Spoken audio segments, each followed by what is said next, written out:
Bonjour à toutes et à tous et bienvenue sur Evolution Talk, le podcast pour évoluer ensemble en tant qu'êtres humains et humanité. Je suis Benjamin Lotin et j'ai la grande joie d'accueillir à nouveau aujourd'hui au micro d'Evolution Talk Laurent Touzeau, cinéaste animalier, guide nature et réalisateur du spectacle Exuvie. Bonjour Laurent, Bonjour Benjamin, merci d'avoir accepté mon invitation. merci à toi de me l'avoir proposé aussi.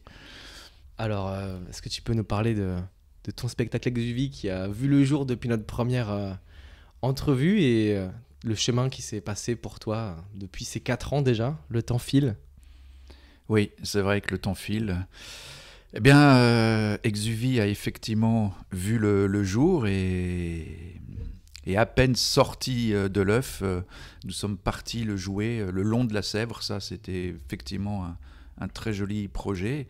On est donc parti de la source jusqu'à l'embouchure, 12 représentations. On faisait le chemin à pied. Donc, après l'avoir parcouru pendant une quinzaine d'années, de long en large avec ma caméra, mon appareil photo, mes micros, je suis reparti la parcourir pour la restituer finalement à tous les gens qui vivent le long de cette rivière.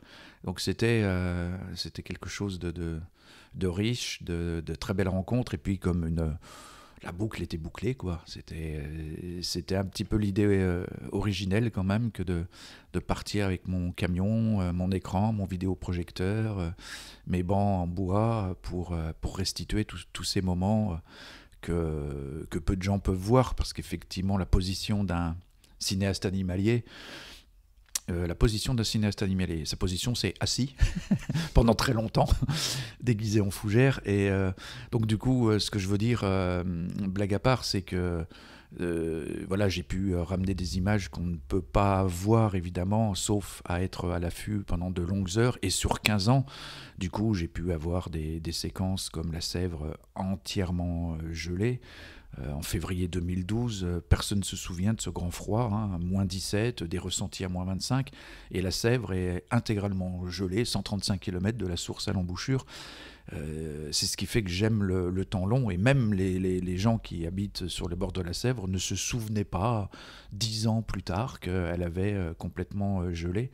J'aime le temps long parce qu'il propose des surprises et il permet de découvrir les éléments dans leur intégrité. C'est comme quand on rencontre quelqu'un, on le rencontre à l'instant T.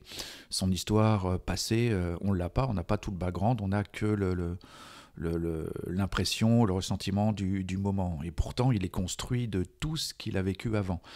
Mais on peut pas le savoir, on peut pas le connaître. Et du coup, moi, j'aime filmer le temps long pour avoir tous ces éléments-là, se faire une idée de quelqu'un, d'un lieu, en un quart d'heure, juste comme ça me semble un petit peu édulcorer toute la richesse et la profondeur qui font un être vivant, qu'il soit humain ou renard. J'ai un faible pour le renard. Et justement, on le voit beaucoup le renard dans ton spectacle et avec tous les autres animaux parfois qu'on n'a pas idée qu'on peut rencontrer en pleine nature. Et donc j'ai eu l'occasion de le voir, ce spectacle, je le trouve formidable. Donc pour ceux qui auront peut-être la chance de le revoir plus tard, foncez parce que c'est vraiment incroyable. Et donc Laurent, toi avec ce projet qui prend fin quelque part, il y a d'autres projets qui se sont mis en place pour toi de captation d'images, d'affût. Où t'en es maintenant dans tes projets? Est-ce que tu es sur un prochain spectacle, prochaine...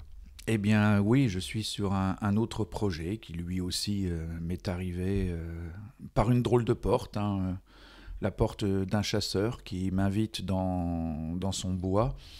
À l'origine, j'ai fait la demande pour aller visiter ce bois que j'avais traversé sans son autorisation, et j'avais découvert des fritillères pintades, une fleur extraordinaire, et je ne m'attendais pas du tout dans cet environnement-là. Ça se situe autour de Chantenay. Donc des fritillères pintades dans un bois, ça fait deux choses assez étonnantes. Un bois, déjà c'est pas courant, et des fritillères à l'intérieur du bois, encore moins. Et du coup, on a commencé à sympathiser, parce que c'est un chasseur qui chasse pas, en fait, qui aime voir ses chiens travailler, qui a une philosophie du coup que je trouve plutôt juste.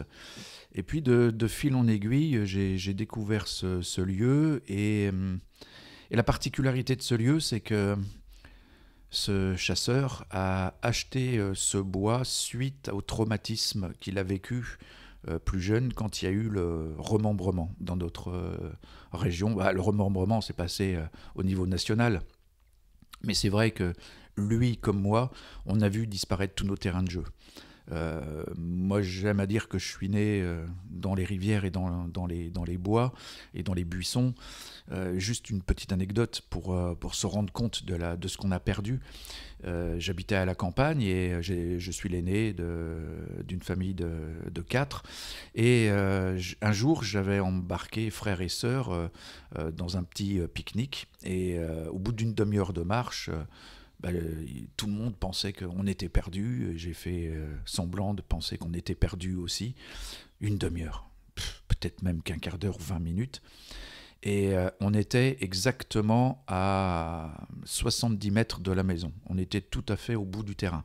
Mais on avait serpenté entre ces petits champs, entre ces chemins creux, entre ces haies extraordinaires, dans laquelle d'ailleurs on s'est réfugié. Et je me souviens de ce pique-nique incroyable. On est tous les 4 en train de pique-niquer à l'intérieur de la haie. Une haie qui doit faire 6 mètres de large sur 6 mètres de haut, quoi. Un truc... Aujourd'hui, elles font 50 cm. C'est des poissons panés, ça n'a plus aucun sens. Ils continuent à appeler ça des haies. C'est juste un massacre, il n'y a pas d'autre nom. Donc on a perdu ça. Ça a commencé avec le remembrement. Ils ont arraché toutes ces haies, qui étaient dans un souci peut-être utile de regrouper les terres des agriculteurs pour qu'ils n'aient pas à aller labourer à 3 km à l'ouest, 2 km à l'est, tout regrouper. Ouais. Pourquoi pas, regroupons, arrachons les haies.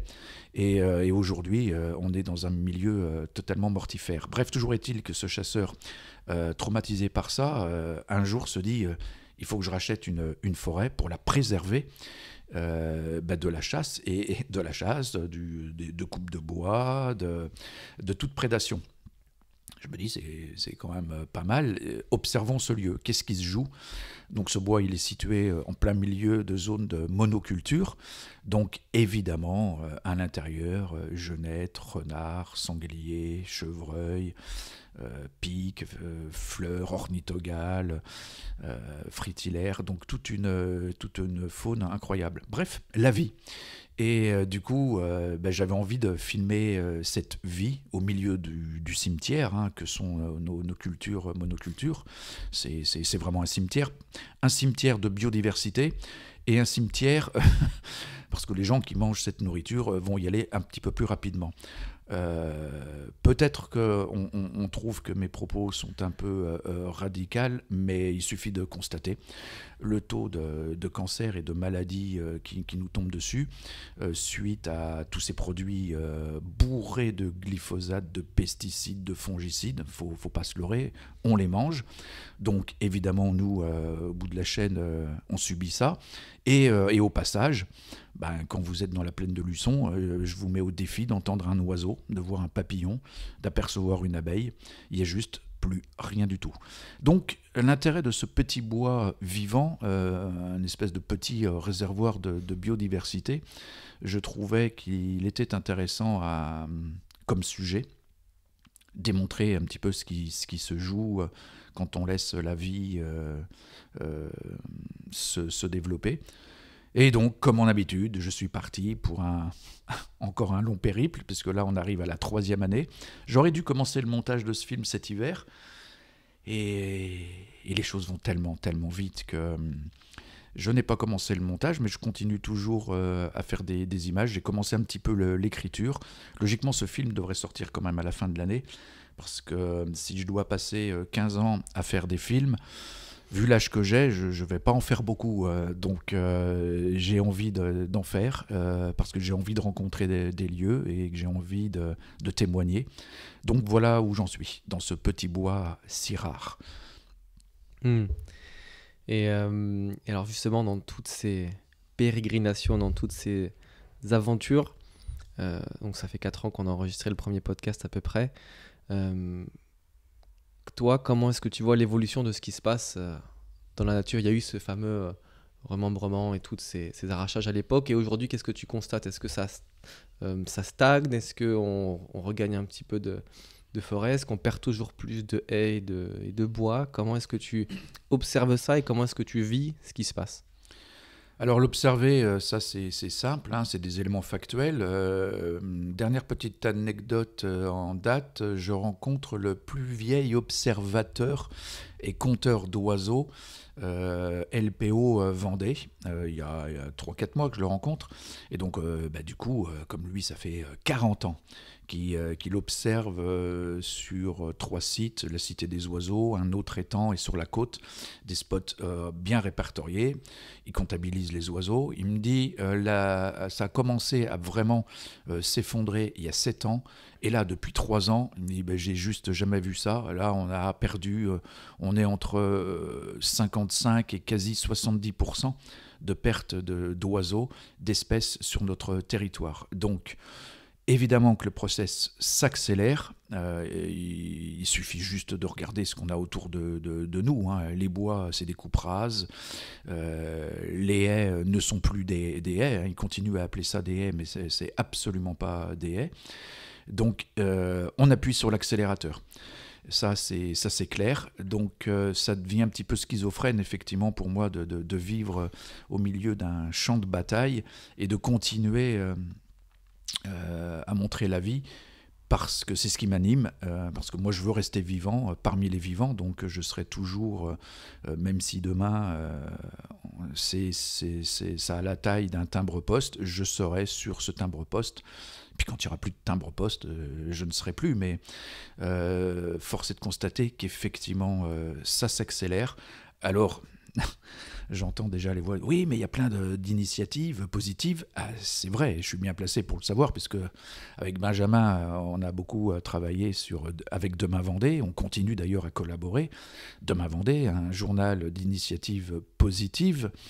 Donc évidemment qu'on est au contact et au courant de toutes ces initiatives qui émergent. Et je pense qu'il n'y en a jamais autant eu qu'aujourd'hui, ce qui est juste la réponse normale au saccage, mais elles sont toutes tellement minimes que face à un arrachage de 50, 60, 70 km de haies, c'est pas les 150 mètres de haies qu'on aura plantés qui vont faire la différence. Alors toutes ces initiatives positives sont portées avec une énergie et avec des gens que je côtoie, que je fréquente, parce que c'est là que se trouve la vie, c'est là qu'est le vivant. Ça, c'est sûr.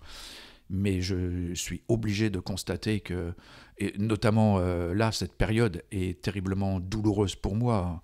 Dans la même journée, je vois 2 tracteurs balancer des pesticides et des fongicides sur le blé, gros consommateurs de ce produit. Les lamiers, donc ces tracteurs qui entretiennent les haies, en fait, ça c'est le discours officiel, mais qui saccagent, détruisent, arrachent avec hargne et beaucoup d'incompétence et de méconnaissance tous les lieux de vie. Et dans les communes, dans toutes les communes, par exemple, les herbiers, j'étais aux herbiers pas plus tard qu'hier, sur la rocade, le long de la rocade, il y a des bas-côtés avec plein de petites pâquerettes et de pissenlits. Enfin, ça, c'était avant-hier, parce qu'aujourd'hui, elles n'y sont plus. Cet espace herbacé faisait entre 5 et 7 cm de haut, soit 4 cm de trop.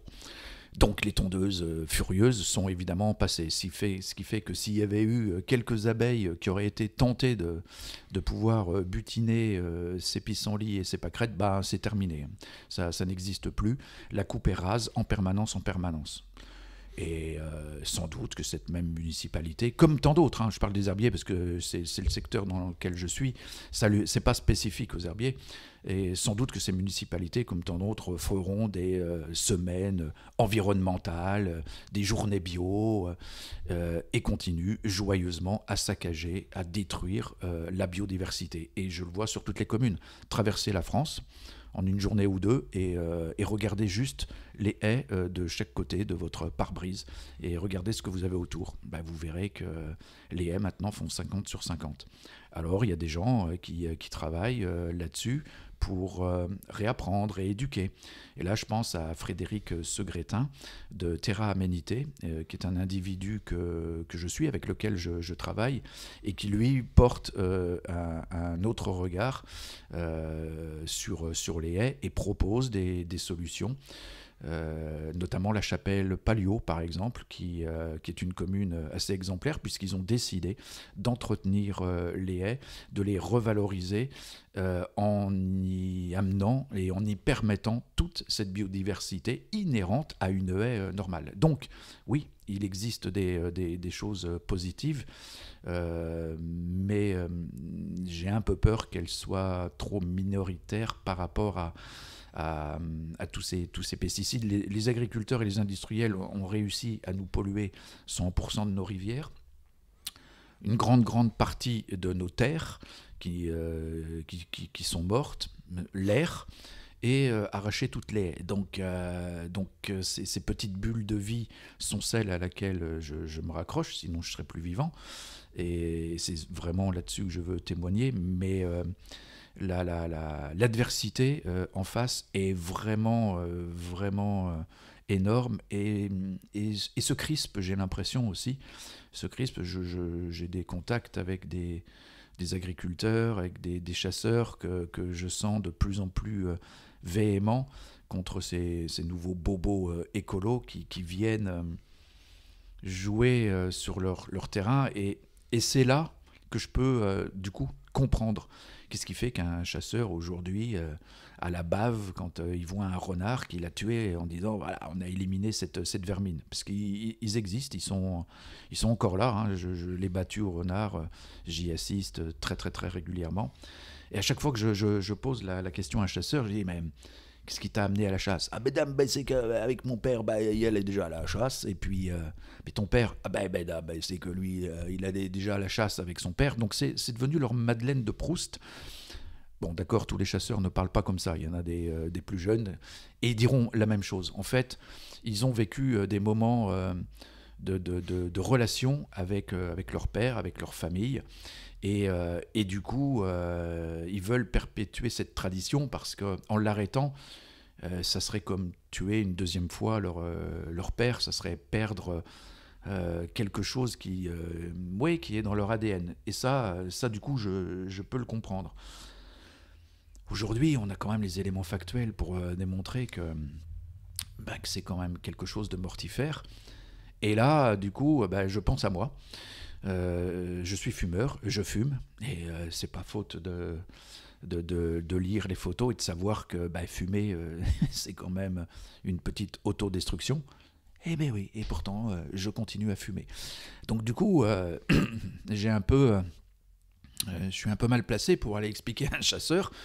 Je suis un peu mal placé pour aller expliquer à un chasseur que ce qu'il fait est mortifère et dangereux, ou un agriculteur qui met des pesticides, alors que moi-même, sur moi-même, j'applique aussi des... Donc, c'est compliqué.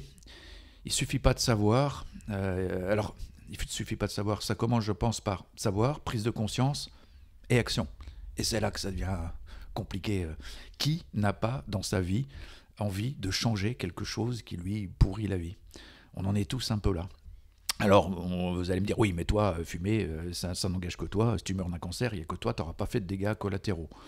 Oui et non, je participe quand même à des grosses entreprises qui plantent des saloperies, et puis peut-être que mon cancer, il va falloir le soigner, donc c'est la collectivité qui va payer. Donc non, on est tous, je crois, malgré tout, responsables les uns les autres. Et on a beau le savoir, c'est pas si simple que ça de changer, de braquer et d'évoluer. Donc c'est là-dessus que j'ai une empathie et que j'ai une compréhension sur ce qui se passe, ce qui joue, les blocages, et d'où mon travail, émerveillé par le beau. Je crois que quand on aime, c'est plus facile de respecter et de respecter. C'est vrai que c'est la beauté de ton travail, en fait, de ne pas accabler, de montrer ce qui est, de faire des constatations et de montrer ce qui est beau pour inviter à peut-être changer sa manière d'interagir avec le monde, le vivant, l'extérieur de nous.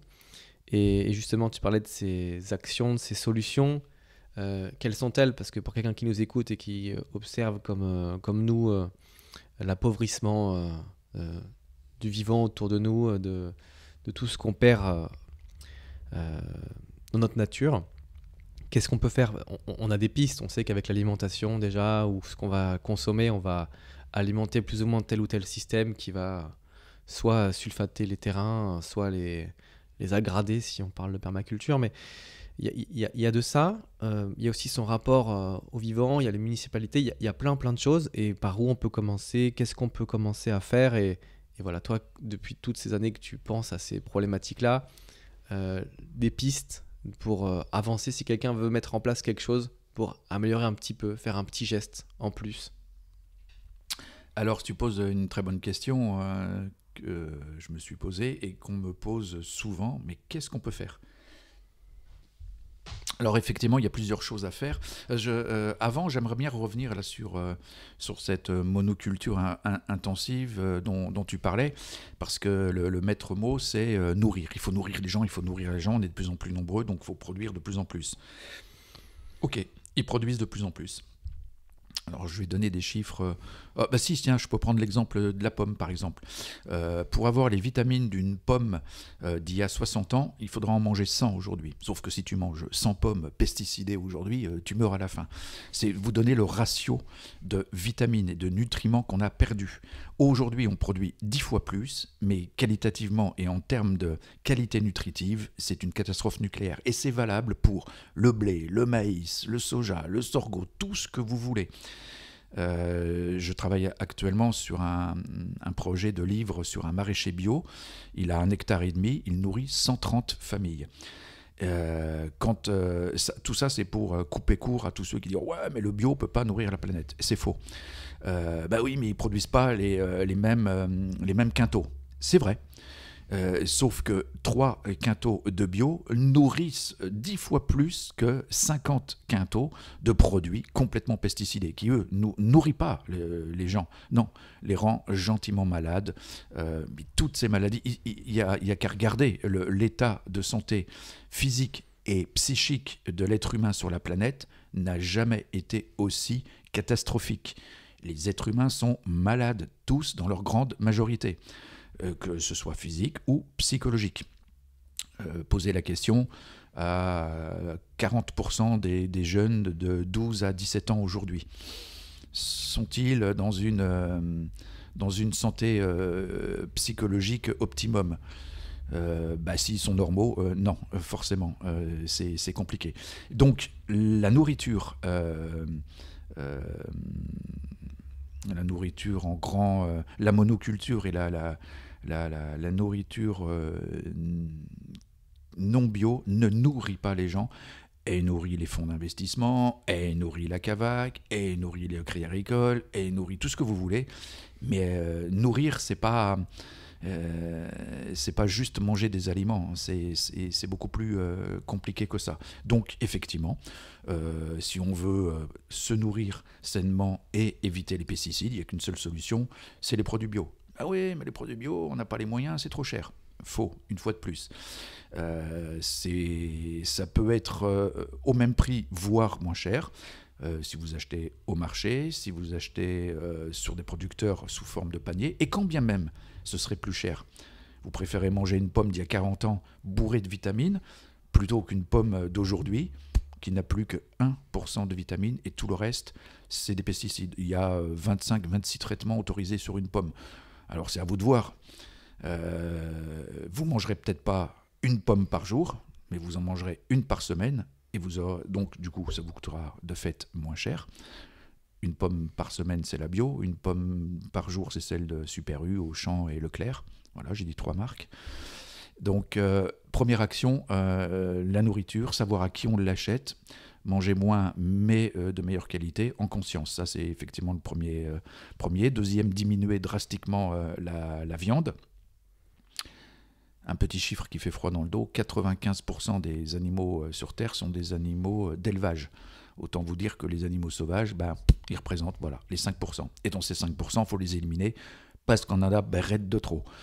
Donc on n'est quand même pas sorti du sable. Et concrètement, qu'est-ce qu'on peut faire ? Eh bien, à l'image de ce chasseur qui a acheté un bois pour le préserver, eh bien voilà, c'est cette idée que j'ai, cette nouvelle idée qui est d'acheter un bois, 50, 100, 150 hectares. Alors moi, j'ai pas les moyens de l'acheter tout seul parce qu'un bois de cette taille, c'est entre 350 000 et 1 million d'euros. Tout va dépendre. Comment est-ce qu'on quantifie, tiens d'ailleurs, la valeur d'un bois ? Eh bien, à travers le bois de chauffage qu'on peut y faire. Uniquement ça. Sa biodiversité, le fait que ce soit un poumon, on s'en tape. Il a telle valeur parce que tu vas pouvoir, si tu fais du bois, en récupérer de l'argent. Donc déjà, l'indicateur... ouais. Il n'y a rien à dire de plus. Donc, acheter un bois. Je n'ai donc pas les moyens de mettre 1 million sur la table, c'est sûr. Et quand bien même j'aurais les moyens, je le ferai, histoire d'acheter le bois assez rapidement. Mais tout de suite après, j'irai le proposer, comme on a fait dans le Larzac. Le proposer à 500, 1000, 1500, 2000 personnes, que chacun puisse acheter une part. Ce qui fait qu'imaginons, on a un bois de 50 hectares et il appartient à 500 personnes. Du coup, ça sera un petit peu plus difficile de déloger les gens, puisqu'ils seront nombreux. On y met un petit bail amphithéotique, on est tranquille 99 ans, et puis on répercute l'histoire. Et de ce bois, qu'est-ce qu'on en fait ? On n'en fait rien. Alors ce bois, il sera acheté, choisi en fonction de tout un tas de critères, déjà de sa biodiversité intérieure, de son potentiel de résilience, de tout un tas d'éléments qui vont rentrer dans le choix d'un bois plutôt que d'un autre. Et une fois qu'il est acheté, on n'y fait rien, enfin presque. Je pense qu'on pourrait dédier entre 1 et 5% de cet espace à la présence humaine, à dose homéopathique. C'est-à-dire que j'ai envie d'avoir un lieu comme celui-là pour le laisser en l'état et montrer finalement aux êtres humains qu'il faut des espaces de tranquillité, de repos pour les animaux. Tous les bois, tous les chemins, tous les prés, tous les étangs, toutes les rivières de chez nous sont traversées par des pistes-cyclables, par des randonneurs, par des joggeurs, par des chiens, par des chasseurs. C'est sans arrêt et ça a explosé après le Covid. J'ai une petite cabane sur les bords de Sèvres où je pouvais y passer 15 jours. En 15 jours, je ne voyais qu'une seule personne. C'était le pêcheur qui venait me filer quelques anguilles.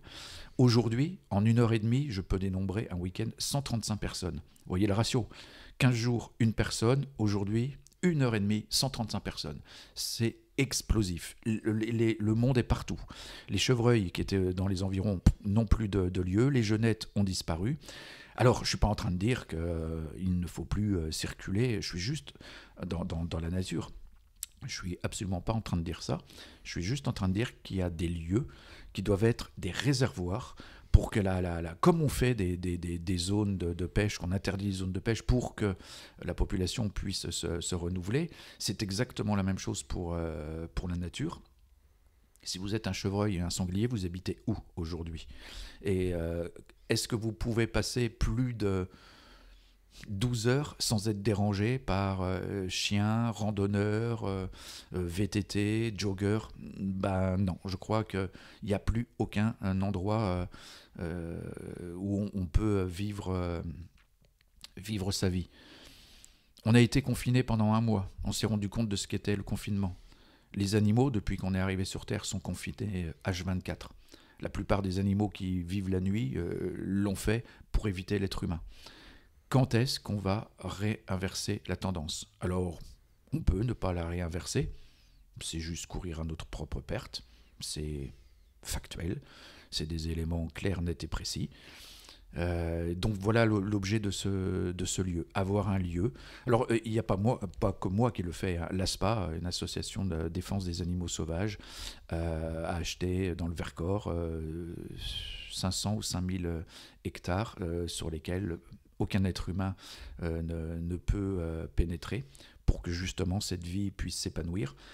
Moi, j'y mettrais ces fameux 1, 2, 3, 4, 5%. Ça va dépendre de l'espace, ça va dépendre de la configuration du bois. Parce que j'ai envie de proposer à mes contemporains une approche et une découverte de ce qu'est réellement, finalement, la vie sauvage. Et à quel point on peut être dérangeant. Traverser une forêt à pied, ça ne nous semble pas dérangeant. C'est vrai, si on est la seule personne qui le fait dans le bois, c'est pas tellement un problème. Les chevreuils, tous les animaux vont s'adapter à ça. Mais si on est 30 par jour à le faire, ces animaux ne peuvent absolument pas être en répit. Donc je veux pouvoir faire découvrir ça et proposer ça à travers des découvertes évidemment à dose homéopathique, avec des affûts qui seraient dans des endroits fixes, où là, par une ou deux personnes, on peut aller le matin, avant le lever du jour, voir les animaux circuler et comprendre à quel point on est perturbant. Vous éternuez, vous toussez, l'animal est parti. Donc il faut vraiment pas grand-chose pour perturber tout ce petit monde. Et l'idée, voilà, c'est de laisser un poumon de respiration, un village de vacances pour animaux sauvages. On leur doit quand même bien ça, vu qu'on a spoilé l'intégralité de leur territoire. Mais vraiment l'intégralité, il n'y a pas beaucoup de zones préservées. Donc voilà ce projet.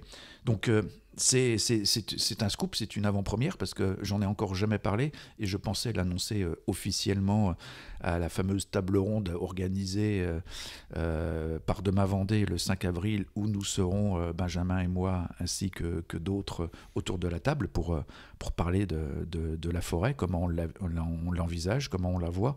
Et voilà, j'ai envie de parler de ce projet.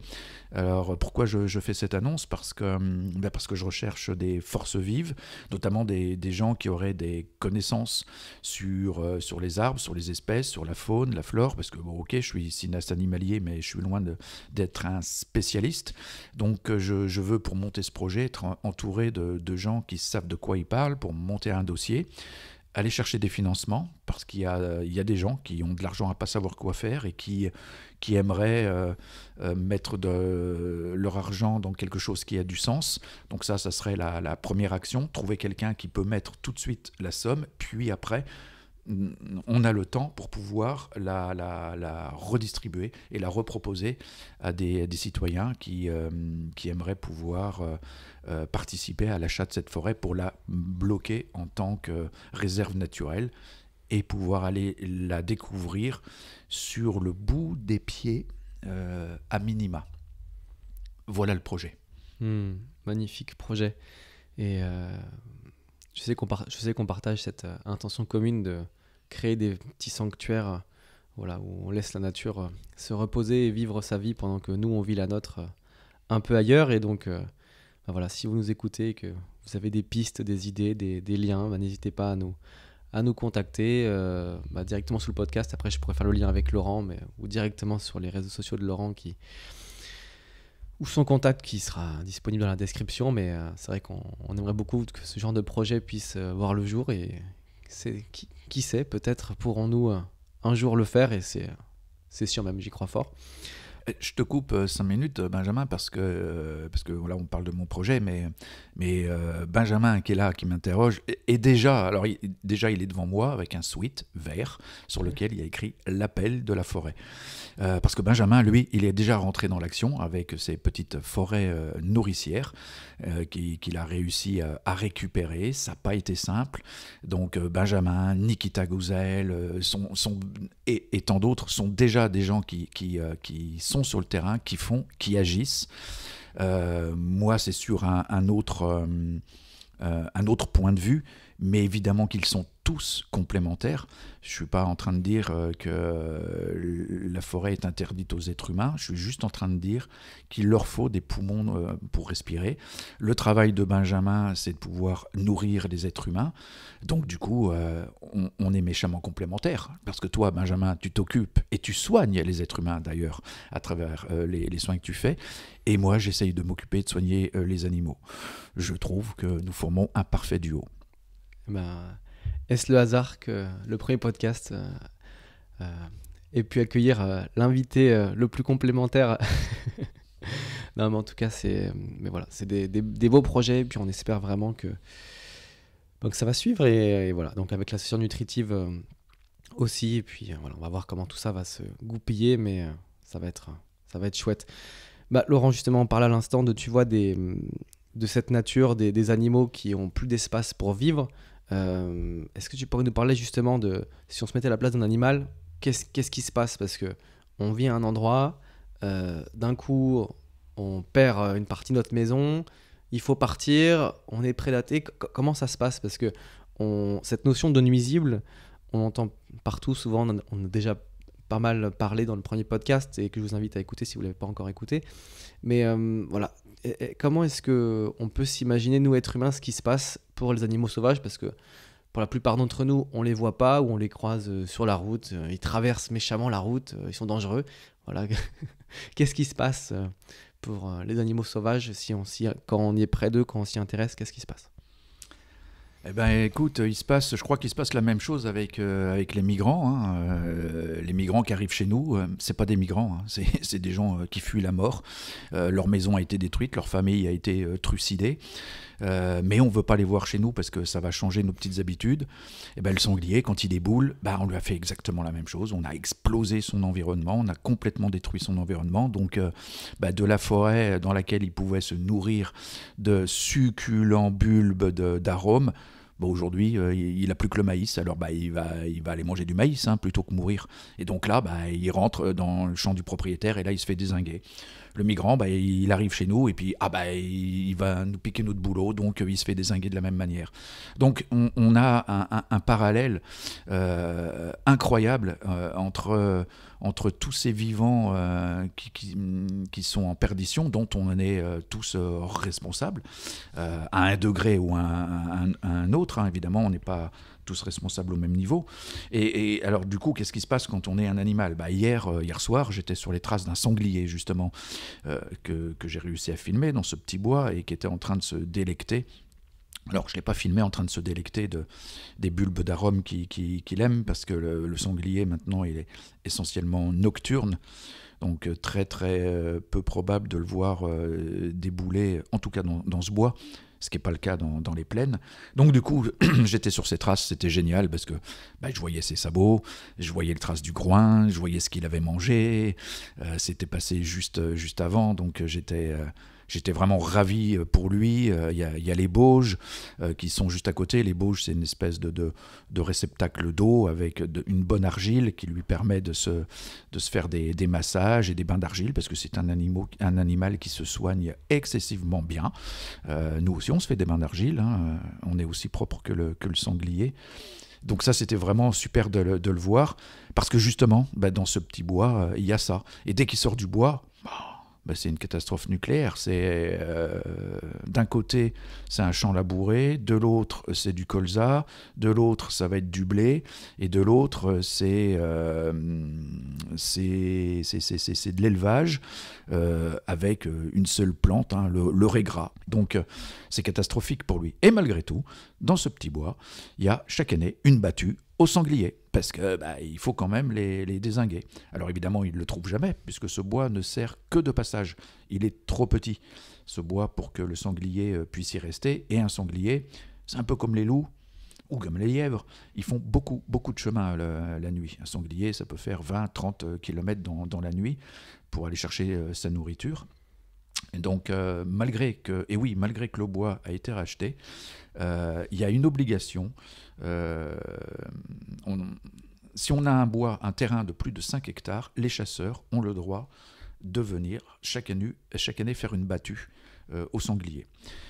Parce que, évidemment, les sangliers sont des nuisibles pour l'agriculteur. Alors, c'est quoi le rapport avec l'agriculteur et puis le chasseur?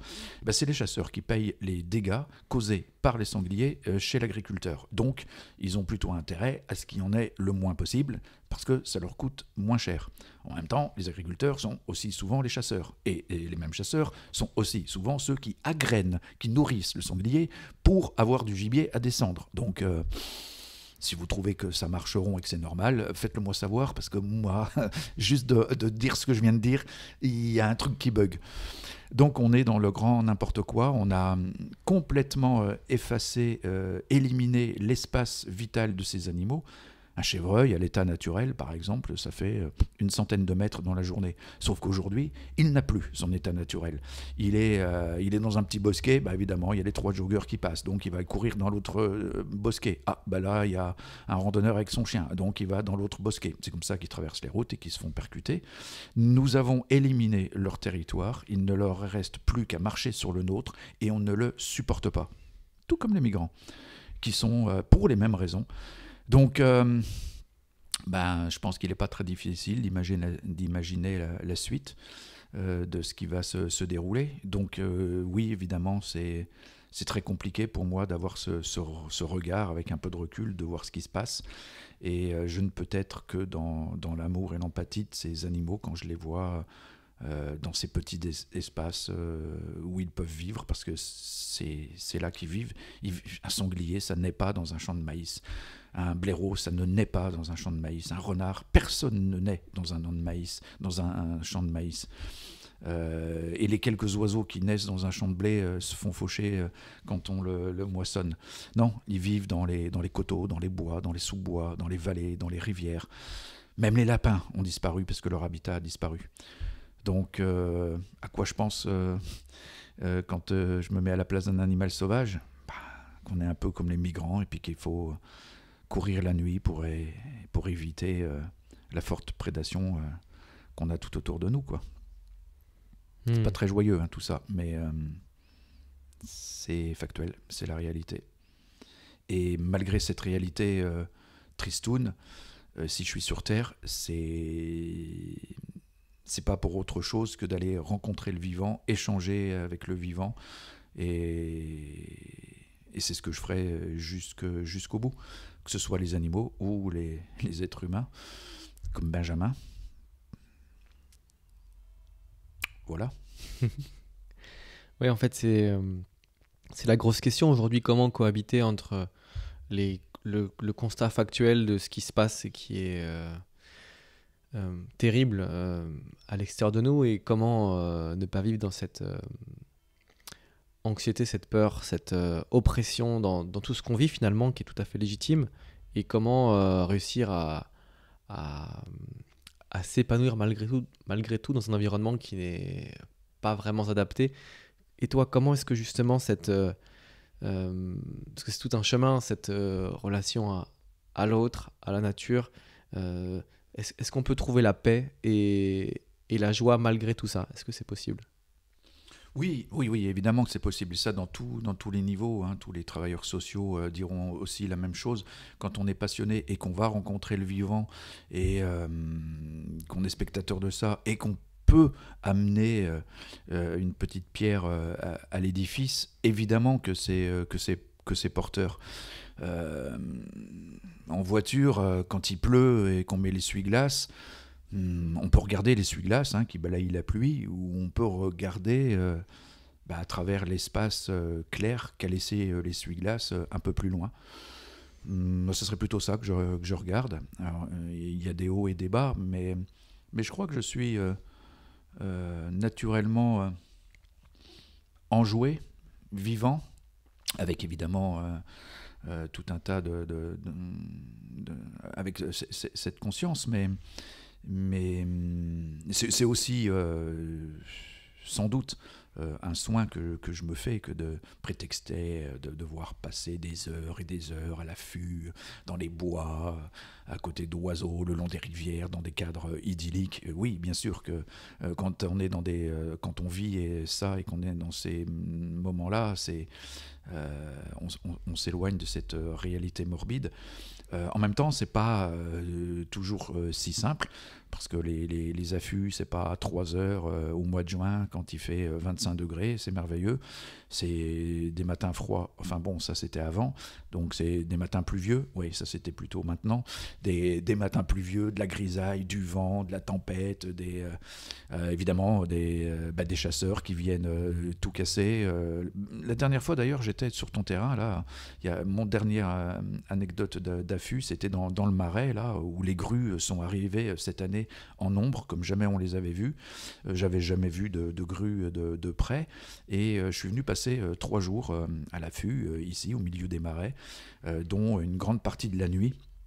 Et ça, c'était une expérience incroyable d'entendre les frottis et les mouvements de loutres, de mio-castors, de castors des marais qui me passaient derrière, de ces chants d'oiseaux.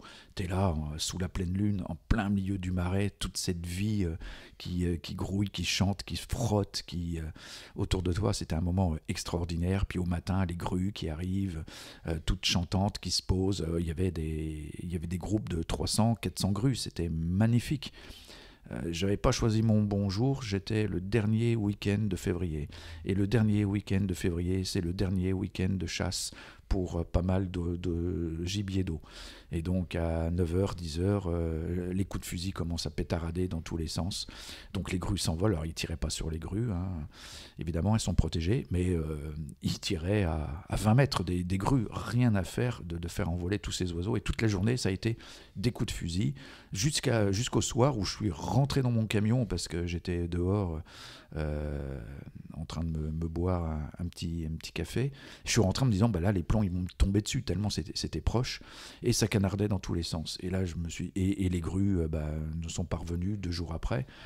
2 jours après, il y a un photographe, Patrick Trécul d'ailleurs, qui témoignait en disant bon, la chasse est fermée là depuis 2 jours, mais je sens que les animaux sont encore stressés et à l'affût d'un potentiel coup de fusil.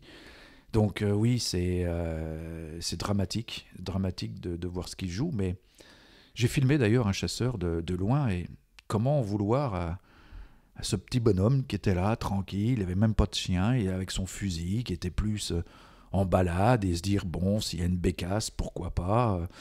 Mais le dérangement qu'il a causé au milieu de toutes ces grues est énorme. Mais pour lui, c'est juste se promener dans la nature. Donc c'était un petit peu compliqué. Et puis cerise sur le gâteau, à la fin de la journée, j'avais anticipé un endroit où peut-être les grues allaient se poser en fin de journée, donc je m'y rends. C'était le long de la rivière, le Lay, je crois, qui passe là-bas. Et là, sur une barque électrique, il y avait des pêcheurs qui faisaient des allers et retours. Donc aucun oiseau n'a pu se poser, aucun cormoran, aucun héron. Tous les oiseaux que j'avais vus la veille n'y étaient pas. Et là, je me dis, mais ça s'arrêtera jamais, en fait. Et donc, dans ce grand marais, il n'y a pas 1 centimètre carré où il n'y a pas un chasseur, un randonneur, un chien, un pêcheur, un chasseur.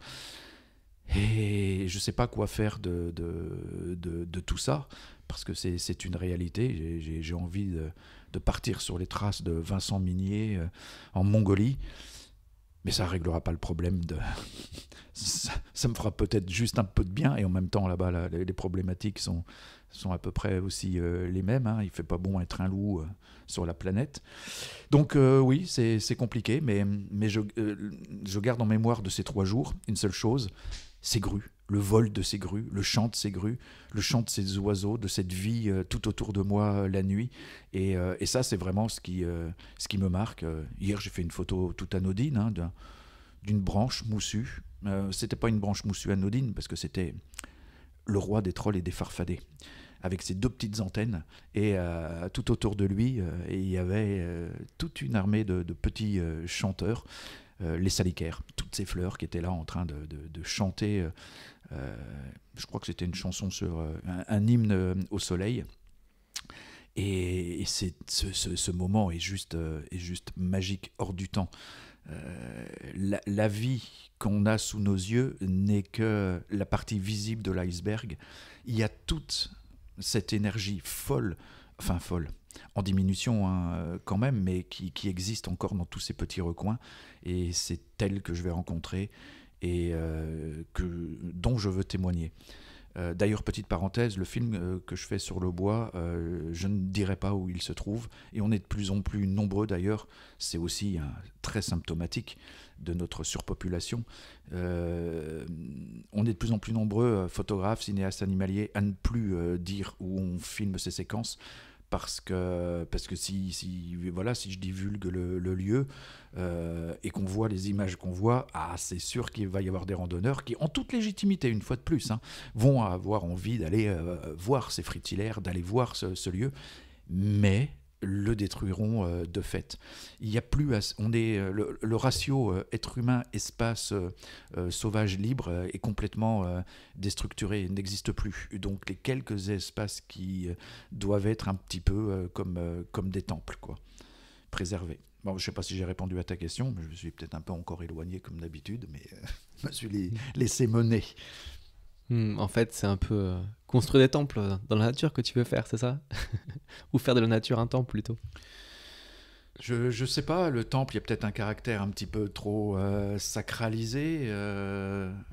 Je saurais pas dire, mais en tout cas, mon souhait vraiment, c'est... Nous avons des extraterrestres. Ils sont là, à notre porte. Écoutons-les, regardons-les, respectons-les et tentons de vivre ensemble. C'est vraiment mon seul objectif et mon seul souhait. Et voilà, quoi. Hmm. Et pour quelqu'un justement qui, tu vois, aimerait connecter avec la nature, mais d'une manière plus profonde, plus respectueuse, euh, toi qui arpente, explore et connecte avec plein de lieux différents, comment est-ce qu'on peut, disons, venir et se ressourcer dans un espace en respectant pleinement le lieu? Est-ce que tu aurais des conseils à partager, voilà, pour mieux connecter avec la nature et mieux la préserver? Alors oui, il y a plusieurs possibilités. Déjà, individuellement, chacun peut aller s'asseoir et se cacher au pied d'un arbre et attendre de voir ce qui se passe. Alors bon, il y a des règles, hein, évidemment. Si tu es sorti de ta douche et puis que tu t'es mis du parfum dans tous les sens, laisse tomber. Si tu fumes, laisse tomber. Si tu n'es pas dans le sens du vent, laisse tomber. Donc il y a un petit peu des clés.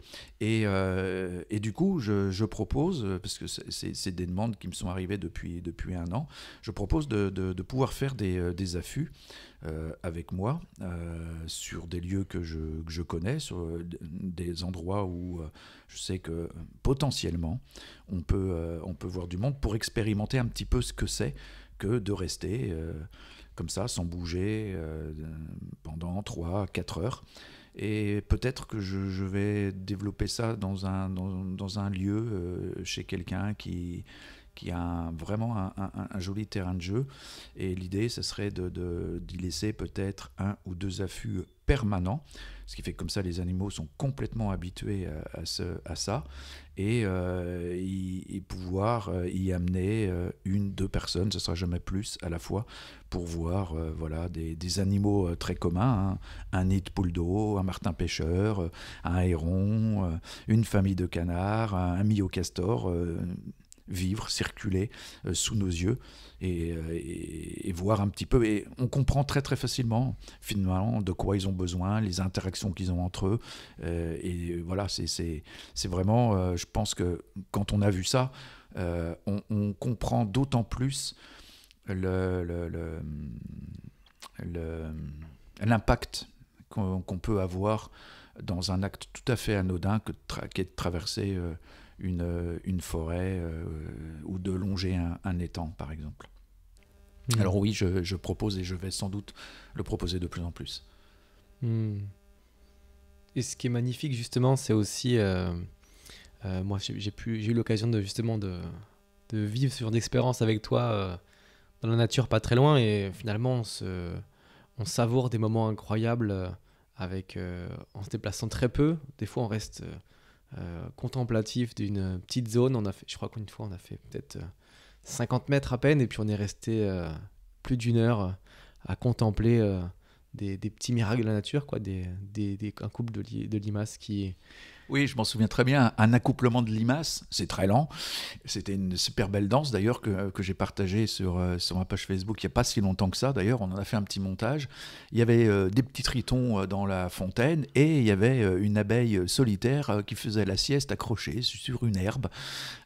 Tout ça sur le même espace. Donc oui, effectivement, on y a passé un petit peu de temps, bercé par le chant, je me souviens encore, grive, merle et rouge-gorge tout autour. C'était un très très beau moment qui est resté gravé dans mon disque dur, dans ma mémoire, dans mon ADN et dans notre relation qu'on a eue à ce moment-là à vivre ce moment ensemble. Ouais, c'était très chouette. La lecture, effectivement, de traces. Je m'amusais à penser à ça hier en traversant le bois. Quelqu'un qui ne connaît pas les traces, les plantes, va traverser le bois en se disant j'ai rien vu, alors qu'il y avait les traces du renard, les crottes de la martre, les traces du sanglier. On sait ce qu'il peut manger, on sait le poids qu'il peut faire, on sait si c'est un gros, un petit. Et donc, quelque part, il n'y a pas besoin de les voir. Hein. Il suffit de passer la journée, voir les traces qu'ils ont laissées la nuit, et tout va très bien. Hein. On s'embête pas, on se croise pas, parce que quand on se croise, on se fait peur généralement, l'un et l'autre. Parce que quand tu as un sanglier qui t'arrive droit dessus, tu as une petite appréhension quand même. Et c'est là que tu vois que tu n'es pas si libre que ça de tes pensées, que tu es bien chargé quand même de la peur de la nature. Et le sanglier, lui, une fois qu'il t'a reniflé, il repart dans la direction opposée très très vite. Sans quoi, il n'a pas tout à fait tort. Éviter l'humain. Et puis ce qui est, je trouve, encourageant aussi, c'est que finalement, on parlait un petit peu des solutions. Une des solutions, c'est le non-agir, en fait. C'est ne rien faire. C'est le plus beau cadeau parfois qu'on puisse faire. Laisser des espaces où on laisse le repos intégral à ce qui vit, c'est quand même pas très compliqué, quoi. Non, alors c'est pas très compliqué. Si, pour un être humain qui est formaté dans le faire, il faut s'activer. Alors après, on peut nuancer. Effectivement, ne rien faire, c'est déjà faire, parce qu'il faut décider de ne rien faire. Donc c'est quand même malgré tout une action. Et on peut quand même faire des petites actions. Tu vois, par exemple, c'est ça que je trouve intéressant. J'ai déjà vu ça quelques fois dans plusieurs lieux. Parlons du bois sur lequel je suis. Il y a une petite source, une résurgence qui traverse ce bois. Et du coup, le propriétaire, il a fait 2 petits bassins au départ de la source. Et il a fait un petit trou d'eau un peu plus loin, qui ont pour but de garder l'eau un petit peu plus longtemps. Et pendant la sécheresse qu'on a eue, pas l'année dernière, mais l'année d'avant, c'était monté à 41 degrés. J'ai toutes les images de ces animaux qui sont venus jusqu'à mi-août, avant que ça sèche complètement, s'abreuver ici, se baigner, se nettoyer. C'était incroyable. Donc l'être humain peut parfois un petit coup de pouce, parce qu'aujourd'hui la nature, faut l'aider. Comme je disais, il n'y a plus rien. Nos bois, ils ont 20-30 ans maximum. Donc c'est juste des jeunes branleurs, quoi. C'est une garderie, quoi. C'est vraiment la micro-crèche, quoi. Et il n'y a plus d'anciens pour le... Il n'y a plus d'anciens pour les préserver. Donc, si parfois, on peut mener des petites actions très légères pour donner un petit coup de pouce, quoi. Donc, mais effectivement, oui, faut arrêter de faire et de s'agiter. Mais puis c'est pas avec le président qu'on a qui nous explique qu'il faut travailler plus. Enfin, tout le monde nous explique que le travail, c'est la santé, qu'il faut travailler. Mais quand on réfléchit, pour qui on travaille, pourquoi on travaille, justement, à l'après-Covid, il y avait un peu moins de gens dans les restaurants. Tu m'étonnes, débaucher à 1h du mat, rattaquer à 11h, bosser le samedi, le dimanche, de plus avoir de vie de famille pour payer la tondeuse, la voiture et le loyer. Ouais, ok. Quand est-ce qu'on voit ses enfants et sa femme ? Donc oui, effectivement, c'est bizarre. Après le Covid, il y a un paquet de gens qui se sont dit, non, ce boulot de con, j'en veux plus. Moi, je veux avoir un travail qui a du sens. Oui, ça a du sens, bien sûr, évidemment. Point. Il y a beaucoup d'amour pour les restaurateurs que je connais. Évidemment, évidemment. Oui, évidemment. Moi, je dis ça. J'ai pas de week-end. Je débauche à minuit et j'embauche à 5h du mat. Oui. Mais la différence, c'est que je suis passionné par ça. Et alors, il y a des gens qui sont évidemment passionnés par la restauration, mais il y a beaucoup de gens qui étaient employés de passionnés. C'est pas la même chose. Donc voilà, si tu es passionné, évidemment que tu comptes pas tes heures, hein, ça c'est sûr. Mais tu peux pas embarquer des gens qui ne le seraient pas. Je vais pas payer quelqu'un qui serait à l'affût à 4 heures du mat, qui finirait à 11 heures, qui rechargerait les batteries, qui dérocherait ses images et qui rattaquerait le lendemain en mangeant sur le pouce. Si c'est pas sa passion, le mec il va se dire tout ça pour 1300 €, ça fait pas béred. Bon, mais moi je gagne moins, mais je m'éclate. Donc quand on trouve du sens à ce qu'on fait, bon, évidemment on compte plus ses heures, mais il y a beaucoup de gens qui dans la restauration ne s'y retrouveraient pas forcément plus que ça. Puis je dis la restauration, il y a plein d'autres métiers. Quoi qu'on fasse, faisons-le avec du sens et amour. Ça, c'est vraiment la clé. Bon, Laurent, écoute, on arrive à la fin de ce deuxième podcast. Du coup, je vais te poser à nouveau la question rituelle. Si tu avais un dernier message à transmettre à l'humanité, comme une bouteille à la mer, quel serait ce message ? Sans amour, on s'en sortira pas. Sans aimer son prochain, sa prochaine, son renard, son sanglier, sa libellule, sa punaise, on s'en sortira pas. Sans amour, on s'en sortira pas. Un grand merci Laurent pour ce partage. Vous trouverez en description tous les liens vers le contact et les réseaux de Laurent pour observer ces magnifiques images. Et vous trouverez également en description un lien pour soutenir l'association nutritive et planter des forêts comestibles nourricières, des jardins-forêts. Et peut-être bientôt pouvoir préserver des nouveaux espaces et en faire des sanctuaires pour la nature. C'est l'intention. En tout cas, encore un grand merci de nous avoir écoutés. N'hésitez pas à partager ce podcast autour de vous s'il vous a plu. Et à bientôt, Laurent, et à bientôt pour un prochain podcast. À bientôt. Allez-y, allons-y.